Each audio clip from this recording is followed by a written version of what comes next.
Hello, and welcome to another look with Christian King. Today I'm here to do a little recap of the UFC Fight Night 133.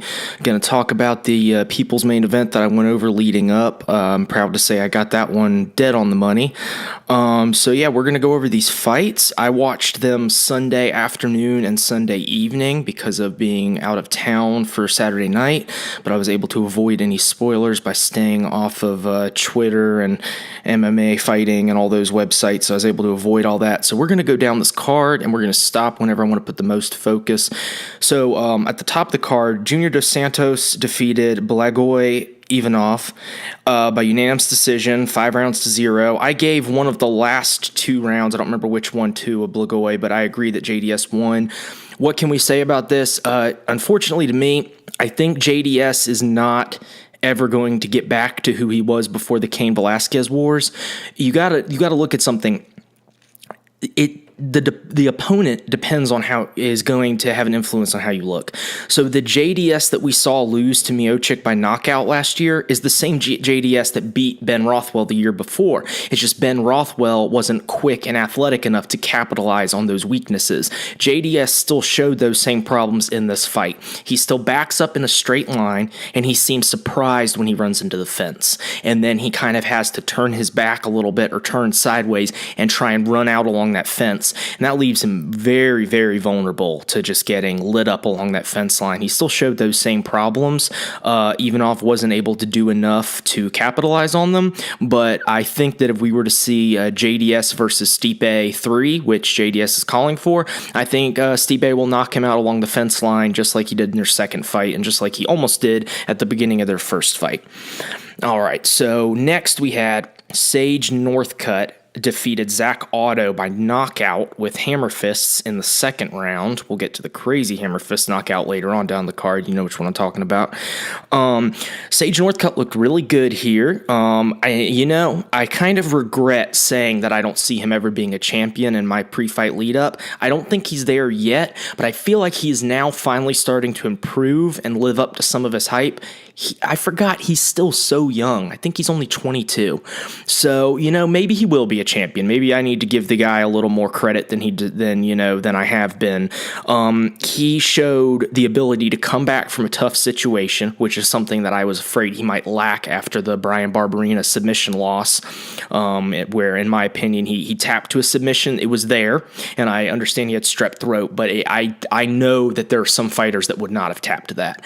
But now I'm really felt like he's starting to live up to his potential, and I loved seeing the heart from him. Not that I ever want to see guys take damage, especially not early in their career, but you kind of got to see guys take a little bit of adversity to see where they're really at, and I think him getting knocked down right off the bat, he looked hurt bad. His eyes rolled back in the slow motion. He went down awkwardly and was able to recover. I'm not sure if he could have recovered. He'd been cutting all that weight to 155. So I think this new weight class is good for him. I think he's still going to continue to grow a little bit. And I'm curious to see about his future. He's also just hilariously positive. His interviews make me laugh just because he's like a movie character. Who's that positive? No one I know. No one I know is that happy and positive, but good for him. Next up, Rick Glenn defeated Dennis Bermudez. I had this fight scored for Dennis Bermudez. I thought he took the second round barely, and I know he took the third round. I don't know how someone gave Rick Glenn a 30-27, but I'm not mad that Rick Glenn won. This fight honestly didn't quite live up to what I'd hoped for. I thought there was going to be a little more action, a little more excitement. Dennis Bermudez was getting hit with every counter that Rick Glenn was throwing. Every right hand that Rick Glenn was throwing when Bermudez would try and come in was landing flush in the first round. Bermudez was able to mix it up and start going to the takedown, but I guess that wasn't enough to get him the win in the end, and he seems like he's just getting really predictable. He's short. He kind of goes side to side a lot, very obviously kind of some of the same problems that DC has that led him to getting caught with that head kick by John Jones. Rick Glenn was trying to time the knee. He was landing some good counter shots, and ultimately he got the win. I'm not mad about it, but I'm not sure that he technically deserved that win. I thought that he lost 2-1, but I think a split decision is a fair call for that one. Before that, we had Nico Price with the crazy hammer fist knockout in round 2. What can we say about this one?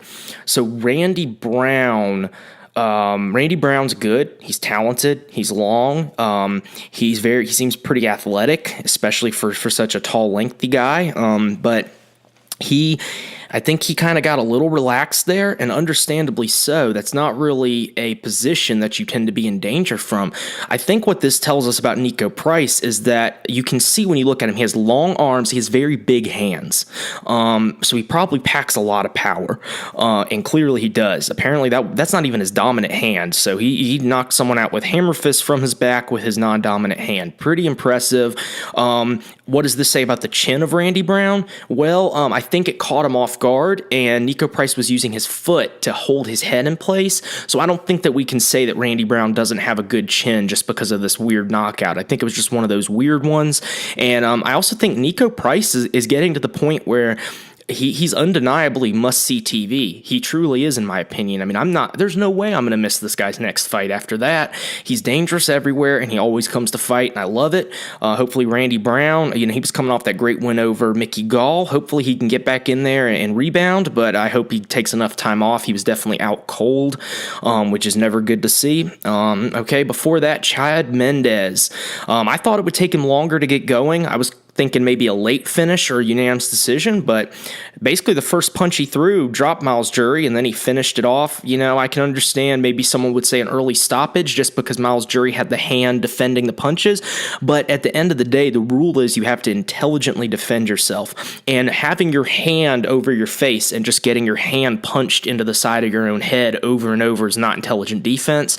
I think if Miles Jury had been able to move and try and create a scramble, the ref would have let him keep going. I think was Jason Herzog, maybe. The ref would have let him keep going, but he didn't, so he got stopped, and that's the way it works. Live to fight another day. Not everyone has to go out cold for it to be a TKO. I mean, that's actually what TKO means, that they didn't go out cold. Otherwise, it's a knockout, like Nico Price knocked Randy Brown out on the ground, but it wasn't a TKO because he was out cold. So I thought that was a good call by the ref. We'll see what's next for Chad Mendes. There's a winner that we'll get to from earlier in the night who called him out, even made a little jab about he must be cheating. He must have been cheating before he got caught for something. So we'll see if that happens. I think Chad Mendes deserves a pretty high-ranked opponent, though. But then again, I don't know what that USADA failed test really does for his reputation, and ultimately his decision to not fight it and to accept the 2-year suspension might come back to bite him if he's not getting pushed into those top fights next, and it's because of that. Although we know if there's enough money involved, a little pun with Chad's nickname, if you got that. If there's enough money involved, the UFC will kind of look the other way on some stuff, like failed drug tests. Brock Lesnar. So, before that, Kat Zingano defeated Marion Renault, and I thought I called this one pretty perfectly. I said that I thought that Kat could get the decision just based on being the more powerful, strong athlete, and that's pretty much what happened. Kat used some great takedowns, but honestly, a lot of what she used was just really being strong and athletic. I thought Marion Renault made a mistake to it might have been in the first round, but she kind of accepted guard, and then Kat realized, oh wow, if I'm in this girl's guard, I'm not really in much danger, and I can get off a little damage and definitely win the fight. And she really needed a win, coming off of maybe 3 straight losses possibly, and Marion Renault was on a win streak, so I was glad to see Kat Zingano pick up this win, and I definitely thought she earned that decision, no doubt at all. Not sure about the 30-26. I don't think there was enough damage for 30-26, but definitely 30-27 across the board sounded right to me. Alejandro Perez defeated Eddie Wineland. To be honest, when this one got to the end, I didn't really know who had won, so maybe I need to rewatch it, but I've got really no comments on this fight. It was a fun fight, no idea why it was the main event of the fight of the Fox Sports 1's prelims. I think this should have been farther down the card, especially than Darren Elkins and Alexander Volkanovski, but whatever. So no real comments on that fight. Then we got to my main event of the night, the people's main event. Alexander the Great Volkanovski defeated Darren the Damage Elkins by unanimous decision, and 2 of the judges had it 29-28. I told you so. That's what I thought was going to happen. That was my pick. I thought that Darren Elkins was going to win the third round, but would already be down 2-0. And I said he might get in some trouble, but I think he's too tough to get finished here. That's exactly what you got. The only thing I would say is that I think that Alexander Volkanovski deserved at least one 10-8. I'd have to go back and rewatch the rounds, but for sure, at least one of those. I mean, just flip a coin and pick which one. Maybe the first round where he was more hurt and almost in that submission. But I think he deserved a 10-8, which would have made it 28. I'd have to think about that. I'm not going to waste too much time thinking about that. But I think he deserved a 10-8, which I guess would have made it the 29-27, I guess. So I think that he deserved, a 10-8 in one of those rounds, but I thought that if Darren Elkins would win the third round if he hung in there, and that's what happened. I really wish this one had been 5 rounds. I don't know what would have happened. Apparently, Alexander Volkanovski went into this one with a very well-hidden rib injury that happened this week, or the week of the fight, happened Wednesday, so 2 days before weigh-ins. Apparently, popped his rib really bad, was in tons of pain, couldn't sleep. So especially with that being known, if this one had gone to the 4th and 5th round, Darren Elkins might have been your winner, especially with the judges not giving out 10-8 rounds apparently in this state. Not really sure why. Okay, before that, Justin Scoggins defeated Said Nurmagomedov. You might say, no, he didn't. He actually lost a split decision. No, he did not. He won that fight 1,000%. I have no idea what fight the judges were watching. I need to look at the official scorecards, but I read that Justin Scoggins actually got the third round. He lost one of the first 2 rounds. Well, in those first 2 rounds, he was hurting Nurmagomedov. So I don't know what the refs were seeing or the judges were watching. I was very upset by this. As I mentioned, Justin Scoggins is from the same area that I live in, or at least the same area I grew up in. I really was rooting for him hard, wanted him to win, and I thought he looked great. While I was watching that performance, I was thinking, wow, Justin Scoggins is really starting to get in his groove. He looks awesome in this fight. I can't wait to see his next fight, and then he gets robbed. You saw his coach mouth, "What the F," as the decision was read, like his coach was dumbfounded. And this is one of those times where I don't think that the fighter's being too dramatic. I definitely thought he won this fight 2-1. I thought maybe he lost the third round, but he definitely won the first 2. And all I can think is I wonder if he's regretting not going after Nurmagomedov when he rocked him. I think it was in the first round that he hurt him pretty bad and dropped him. Maybe he should have tried to close the show. I mean, they say don't leave it in the hands of the judges, which is kind of a silly saying when you're talking about the best fighters in the world. Obviously, sometimes it's going to go to the judges, but I wonder if he's back in South Carolina thinking about how he should have gone for the finish. I'll never know. But I'm still excited about seeing his next fight. And as for Said Nurmagomedov, I don't think that he has much potential to become a top flyweight. He's too slow. He's too predictable, and he really doesn't have that Dagestani wrestling and grappling. I mean, if he couldn't control Justin Scoggins and couldn't get more than one takedown on Justin Scoggins, you're telling me that guy's going to out-wrestle Cejudo or Mighty Mouse? I don't think so. So I'm not too interested in where he goes from here, to be honest. I just don't see him going to the top. I want to see Justin Scoggins get back in there. He should have gotten a win here. I wonder if the UFC will treat him as if he got a win and give him a good matchup, but I hope they do, and I'm eager to see what's next for him.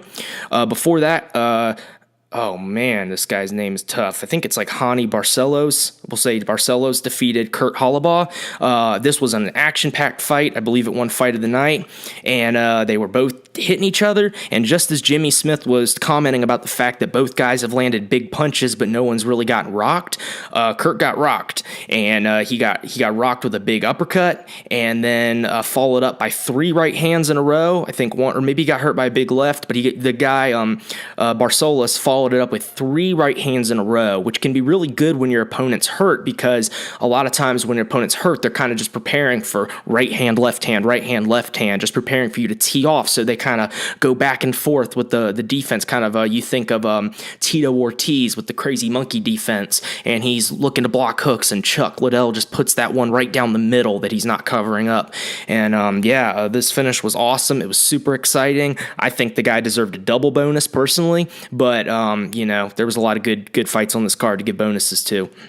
Let's see. Before that, Liz Carmouche defeated Jennifer Maia by unanimous decision. I thought that this was the best Liz Carmouche has ever looked, and apparently she was sick. I think flyweight is a much better weight class for her, and I can't wait to see what's next for her. I went into this fight honestly not caring very much about it, as I believe I said on my preview show, but man, this was a great fight, and I thought Liz Carmouche really came into her own on Saturday night. By the way, I just want to mention a quick thing before I finish out with these last two fights. I feel like kind of an idiot. When I was doing my preview show, I kept saying 7 p.m. Tune in at 7 p.m. And for some reason, I was looking at Western time. Or some other time zone, I think maybe, I don't know, but I meant to say 9 p.m. Eastern time. So from now on, I'll try and stick to one time zone and say the time zone so I'm a little more clear. So yeah, my bad on that. And before that, Mark DeRosa defeated Elias Garcia. I've heard people say Ilias. I'm going to say Elias until I get corrected, by submission rear naked choke. You know what to say about this fight. They both looked good. It was a fun fight to watch. How about that armbar, like windmill defense that De La Rosa was doing? Elias Garcia was threatening the armbar, and he would just spin him around in circles until he got flung off. I thought that was really fun, and not only was that crowd friendly and spectator friendly, but it's also not really a bad idea, because then when you throw him off, he's disoriented because he's been spun around in a circle. So not bad defense. I don't know if that would work on everyone, but it was fun to see here. And then the opening fight, Jessica Aguilar got her first UFC win ever by defeating Jodie Esquibel, 30-27, 29-28, and 29-28 unanimous decision. Esquibel looked shocked when the decision wasn't read in her favor. That's one of those times that I'm talking about when I said in the Justin Scoggins fight how I actually agree with him and his coaches being shocked, whereas a lot of times fighters are a little too dramatic about.